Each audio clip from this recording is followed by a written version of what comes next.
नमस्कार दोस्तों, आप सभी का स्वागत है अन्नपूर्णा क्लासेस में।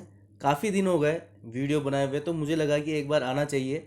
जब आपकी एग्ज़ाम डेट आ चुकी है एनटीपीसी सीबीटी 2 और कंप्यूटर इंस्ट्रक्टर का, तो आपको पता ही है कि आपको एक 18 को होगा बेसिक वाला और 19 को आपके सीनियर वाला एग्ज़ाम होने वाला है। ठीक है, तो दोनों एग्ज़ाम आपके सामने है। देखो, मैंने एक पहले भी बताया था कि मौका या धोखा करके मैंने वीडियो बनाया था, और मैं हर बार कहता हूँ आपको कि कभी भी दो नाव में सवार नहीं होना चाहिए, और उसका परफेक्ट एग्जाम्पल अब निकल के आपके सामने आया है। जो स्टूडेंट कह रहे थे कि हम एनटीपीसी भी देंगे साथ में और कंप्यूटर टीचर की भी तैयारी करेंगे, तो बहुत बड़ा झटका लगा है, क्योंकि एनटीपीसी के 3 पेपर देने के बाद अगर आप 18 को अगर पेपर देते हो ना, 3 पेपर कंटिन्यू देने के बाद या 2, अगर जितने भी लेवल में आप क्लियर हुए हो, उसके बाद ट्रेवलिंग करके जब आप दूसरा पेपर देने जाओगे तो वो एफिशिएंसी नहीं बैठेगी। तो इसलिए मैं कहता हूँ कि कभी भी दो नाव में सवार नहीं होना चाहिए। और लास्ट टाइम में आप पढ़ोगे क्या, सबसे बड़ा दिक्कत ये आती है सामने। तो किसी भी एक एग्ज़ाम की प्रिपरेशन करो, वो सबसे बेस्ट होती है आपके लिए। तो जो भी तैयारी कर रहे हैं उनके लिए बेस्ट ऑफ लक। बहुत बहुत बधाई है उनको, आपकी एग्ज़ाम डेट आ गई है, तैयारी आपने कर रखी होगी अच्छे से, तो आप उसकी प्रिपरेशन करिए। रही बात मैंने इतने दिन वीडियो नहीं बनाया, तो उसका कारण भी ये है कि मेरे भी लेवल 6 का एग्ज़ाम दिया था, उसके बाद लेवल 5, 3, 2 तीनों एग्ज़ाम देने हैं। लेवल 6 का सही नहीं हुआ, ओनली फॉर कितने नंबर है, 66। तो कहीं ना कहीं उसी कारण मैंने इतने दिन यूट्यूब छोड़ा, कि मुझे लगा कि मैं डाइवर्ट हो रहा हूँ। ठीक है, डाइवर्ट हो रहा है और जो माइंड कहीं दूसरी जगह लग रहा है, वो प्रॉपर स्टडी में नहीं लग पा रहा है। इसलिए मैंने इतने दिन यूट्यूब छोड़ दिया था। अभी एग्ज़ाम से पहले मुश्किल से 1 या 2 वीडियो आएंगे मेरे, उसके लिए नहीं। हाँ, लेकिन एक चीज़ मैं आपको बताने वाला हूँ कि जो लास्ट 15 और 20 डेज़ की जो आपकी स्ट्रेटजी होनी चाहिए ना, वो क्या होनी चाहिए। तो देखो, सबसे बड़ी चीज़ जो आपको करनी चाहिए वो क्या करनी चाहिए, आपको यूट्यूब को त्याग देना चाहिए। ठीक है, यूट्यूब को अगर आप एज एजुकेशन ले रहे हो, ठीक है, लेकिन जो फालतू की वीडियोज आप देखते हो ना, कि कट ऑफ ये वो, उसको थोड़ा सा साइड में रखिए। तो सबसे बड़ी चीज़ तो यूट्यूब पे फालतू की वीडियो देखना बंद करो, यूट्यूब भी साइड में रख दो कि कोई बात नहीं, नोट्स से पढ़ सकते हो। उसके अलावा जो सबसे बड़ी चीज़ आप कर सकते हो कंप्यूटर इंस्ट्रक्टर के लिए, देखो एनटीपीसी तो ठीक है, सब चल रहा है। कंप्यूटर इंस्ट्रक्टर वालों के लिए मेनली बात करूंगा कि आपको जो सबसे ज़्यादा अब जो करना है ना, वो आपको एमसीक्यू लगाना है। ठीक है, टॉपिक वाइज एमसीक्यू लगाइए और पेपर 2 पे ज़्यादा कंसंट्रेट करिए।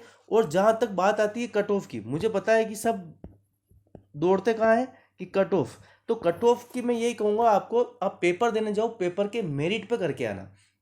पेपर को केवल और केवल मेरिट पे करके आना। जितने आते हैं उतने ही करना, फालतू के नेगेटिव क्वेश्चन करना मत, क्योंकि 1/3 नेगेटिव मार्किंग है।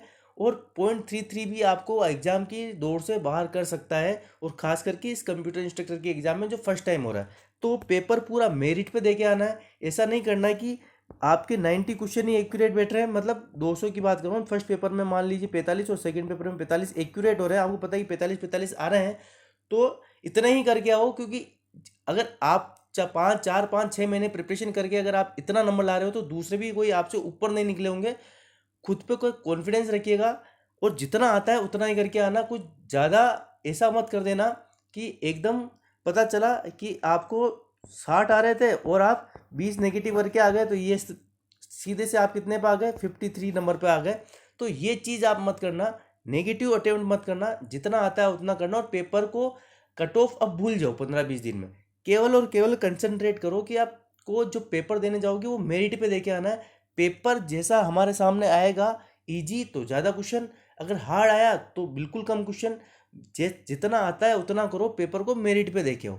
ठीक है, तो ये चीज़ हो गई आपके कि पेपर मेरिट पे देना है, जितने एमसीक्यू लगा सकते हो लगाओ, और यूट्यूब से जितना दूर रह सकते हो रहो।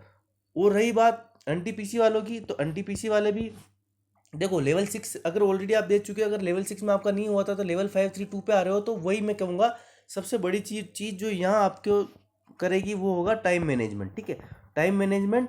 तो टाइम मैनेजमेंट के लिए आप मॉक लगाइए। कंप्यूटर इंस्ट्रक्टर में आप मॉक नहीं भी लगाओगे तो भी चलेगा, क्योंकि टाइम की कोई कमी नहीं है आपके पास। तो बेसिक पे ज़्यादा कंसंट्रेट करिएगा, कंप्यूटर इंस्ट्रक्टर वाले एमसीक्यू लगाइएगा। और जो एनटीपीसी सीबीटी 2 की तैयारी कर रहे हैं ना, वो बच्चे केवल और केवल टाइम मैनेजमेंट का ध्यान रखना।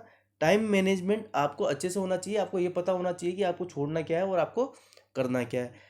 तो ये चीज़ें आप थोड़ी दिमाग में बिठा लीजिएगा। कट ऑफ इन दोनों पेपर जो देने जा रहे हैं बच्चे, कट ऑफ को दिमाग से निकाल दो, क्योंकि अब कट ऑफ का गेम है ही नहीं।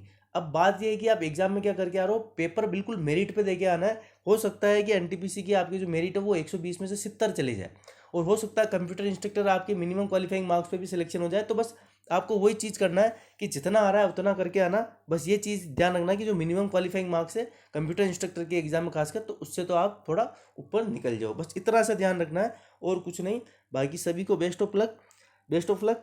और अगर आपकी, देखो वीडियो तो मैं अब नहीं लाऊंगा शायद, अब एग्ज़ाम तक शायद ही आए, लेकिन फिर भी अगर 1 या 2 वीडियो मैं बना सकता हूँ बीच में, तो होप आप सभी को बहुत बहुत बधाई हो। आपकी एग्ज़ाम डेट आ गई है तो तैयारी करते रहिए। और साथ ही साथ अपने इस चैनल पे 14 के सब्सक्राइबर कंप्लीट हुए हैं, तो उसके लिए भी आपको बहुत बहुत बधाई। तो मिलते हैं नेक्स्ट वीडियो में, तब तक के लिए धन्यवाद।